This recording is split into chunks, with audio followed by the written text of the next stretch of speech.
네, 대통령실이 이재명 대통령 업무보고 발언이 논란이 되자 해명을 내놨습니다. 이 뉴스더 오늘은 정치부 한성훈 기자와 더 짚어보겠습니다. 한 기자, 그런데 대통령실 해명이 오히려 논란에 불을 붙인 모습이에요? 네, 오늘 대통령실에서 대통령의 환단고기 발언 취지를 묻는 질문이 이어지자 대통령실 관계자 분명한 역사관 아래서 역할을 해달라 이런 취지였다고 설명을 했습니다. 공식 질의응답에서 나온 발언이었는데요. 추가로 동북아 역사재단이 보수 성향인 뉴라이트 계열을 장악했냐 이런 시각이 있어서 그런 것이냐 이런 추가 질문이 이어지자 이 관계자 제 입으로 말하긴 좀 그렇다면서도 어느 정도는 그런 해석도 가능하다고 했습니다. 사실상 전 정부에서 임명된 박지향 이사장을 겨냥했다 이런 설명인데요.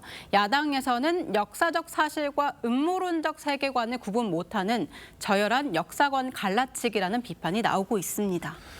음모론적 세계관은 무슨 말입니까? 네, 이준석 개혁신당 대표가 곧바로 비판을 했는데 역사적 사실 그리고 위선은 명백히 다르다고 했습니다. 친일 역사, 위안부 강제 동원, 독도 영유권 문제 같은 문제는 이미 증거가 있는 역사적 사실인데 학계에서 위서로 판정난 환단 고기를 같은 선상에 두면서 세계관을 물어봤다면 그 자체가 역사 왜곡이다 이런 취지입니다. 국민의힘 한동훈 전 대표도 과학적 세계관이냐 음모론적 세계관이냐의 문제라면서 환단고기를 믿지 않는다고 친일 식민사관이라고 해선 안 된다 이렇게 지적하고 나섰습니다. 이 대통령의 업무보고 발언 자체가 논란이 되는 상황은 어떻게 봐야 할까요? 기본적으로는 이 각 부처 업무 보고를 생중계로 내보내면서 좀 발생하는 측면이 있습니다. 대통령실은 정부의 국정 운영 철학을 국민들에게 전달하기 좋은 방법이다. 이런 입장이지만 논란이 커지면서 개선점에 대한 고민도 하지 않을 수 없는 상황이 된 건데요. 야당에서는 생중계 자체보다는 각 부처의 세세한 업무까지 대통령이 직접 개입하려는 방식, 이 방식이 논란을 자초한다. 이런 시각이 적지 않습니다. 네, 알겠습니다. 통일교 관련 의혹도 좀 짚어보죠. 이 의혹이 제기된 당사자들 모두 사실무근이라고 반박을 하는데 네. 근데 대응 방식은 조금씩 다른 것 같아요. 네, 지금까지 통일교 차원에서 직접 관리했다 이렇게 관리했다고 말한 정치인 수만 최소 16명쯤 되는 걸로 파악됐습니다. 이 가운데 현 정부 장관급 인사는 모두 3명 언급됐죠. 전재수 장관은 의혹이 불거진 지 엿새 만에 사퇴를 했습니다. 해수부가 강력히 추진하고 있는 현안이 많아서 정부에 부담을 주고 싶지 않다 이런 이유라고 했는데 여권 내부에서는 빠른 결정에 당혹스러운 분위기도 감지되고 있습니다. 그런데 3명 중 1명만 사퇴하다 보니까 여러 해석들이 나오는 것 같습니다.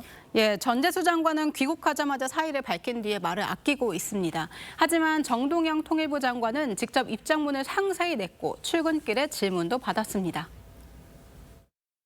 근데 윤영호 본부장이 이재명 대통령이 지시하신 건가요? 사퇴하시라고? 혹시 한학자 총재를 다시 만나자거나 통일교 민원 얘기가 있었나요? 또 만난 일도 없고 면식도 없습니다. 또 이종석 국정원장도 2022년 통일교 관계자를 한 차례 만난 적은 있지만 이후 교류는 없었다 이런 입장을 낸 바 있습니다. 여권에서는 전 전 장관과 두 사람의 혐의 성격이 다르다 이렇게 보고 있는데요. 전 전 장관은 현금 4천만 원과 명품 시계 2점 등 구체적인 정황이 언급된 반면에 두 사람은 통일교 측과 접촉한 것 외에는 따로 금품 수수 의혹은 제기되지 않았습니다. 이런 차이 때문에 조기 사의 표명으로 혐의를 인정한 셈이 됐다. 는 역설적 해석도 나오는 상황입니다. 네, 야당에서는 별도의 이 통일교 특검을 주장을 하고 있는데 가능성이 있습니까? 현재 여권에서는 통일교 관련 특검 도입 필요하지 않다 이렇게 단호한 분위기입니다. 판을 키우려는 정치 공세를 하면서 오히려 3대 특검의 2차 종합특검에만 집중하는 모습입니다.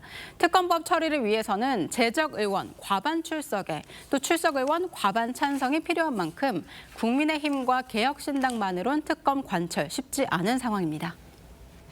알겠습니다. 한성훈 기자, 잘 들었습니다.